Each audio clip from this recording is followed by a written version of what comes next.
Hello everyone, আসসালামু আলাইকুম। তো আমি এখন কই আছি জানেন? আমি আছি এখন বর্তমানে সদরঘাট। আমার বাইক নিয়ে সবুজ রে বাড়িতে যাবে, ওরা আগাই দিতে। তো ও এখন মনে করেন চলে যাচ্ছে। আমি সকাল কয়টা আমরা 4টে বাজে বাসা থেকে রওনা হয়েছি না কাউ 4টে বাজে বাসা থেকে আমরা বের হয়ে পড়ছি। হাগের নাহান পোলাটা হাগের নাহান হয়ে গেছে, হিসাব করছো?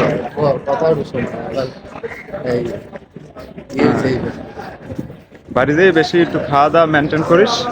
আমরা মানে একটা ট্যুর দিব কিন্তু বছরে, আল্লাহ যদি বাঁচাই রাখে।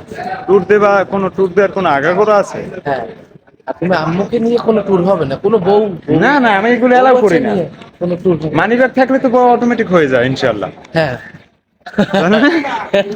সিস্টেমে। তাহলে পিছনে যদি মানি ব্যাগ থাকে তাহলে বউর অভাব থাকে না। হ্যাঁ, আর মানি ব্যাগ ফাঁকা থাকলে তাহলে তো আর দুঃখের শেষ হয় না। বিবাহ বন্ধনের ভিতরে যে এমন একটা মানে পদার্থ গুঁড়া গুঁড়া, মানে প্রথমে খুব ভাল লাগে এই পাউডার গুলো খেতে, কিন্তু তারপর আস্তে আস্তে পাউডার গুলো আস্তে আস্তে মানে ভিন্ন ছিন্ন হয়ে যায়।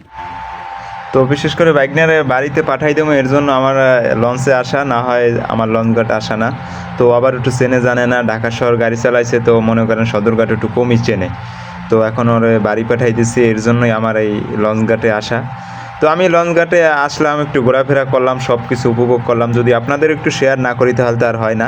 তাই আপনাদের নিয়ে চলে আসছি একটু লঞ্চের দোতলায় ছাদে, তারপরে লঞ্চে কোথায় কী থাকে একটু আপনাদের দেখাই। বিশেষ করে লঞ্চের যে আসল শক্তিশালী যেখান থেকে পাওয়ার, যেটা লঞ্চ চালায়, এক কথায় বলা যায় ইঞ্জিন। হ্যাঁ, ইঞ্জিন দেখাবো আজকে আপনাদের। এখন যেটা দেখাচ্ছি এটা হচ্ছে জিঞ্জিরা, ওপর হচ্ছে কেরানীগঞ্জ, আর এপার হচ্ছে সদরঘাট। ওই যে ছোটো ছোটো নৌকা দেখতেছেন, ওইতে কিন্তু ওই নৌকা এপার থেকে ওপার পার হয়, 10 টাকা করে টিকিট লাগে।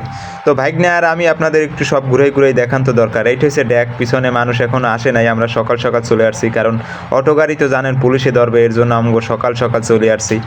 যদি 7টার পরে আমরা গাড়ি নিয়ে হাইওয়ে থেকে আসতাম তাহলে পুলিশে ধরে গাড়ি ডাম্পিং করে দিতে, এর জন্য আমাদের সকাল সকাল পুলিশ রাস্তায় বের হওয়ার আগে আমরা চলে আসছি।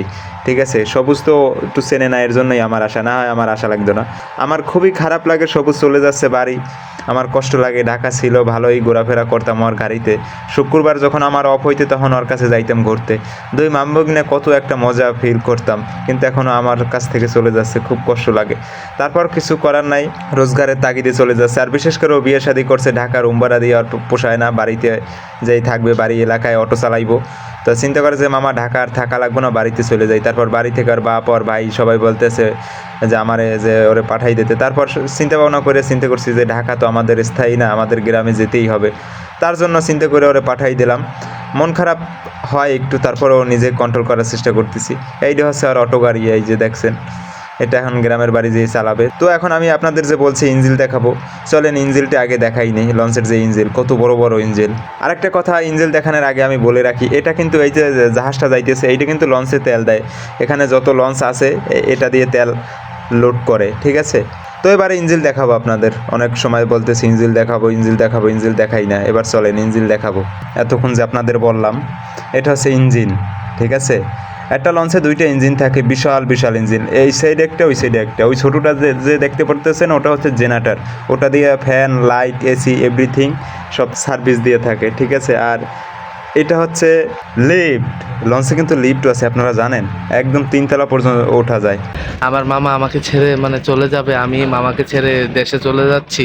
আমার মানে অনুভূতিটাই অন্যরকম, মানে আমি মামাকে ছাড়া কিভাবে থাকবো, ই করবো।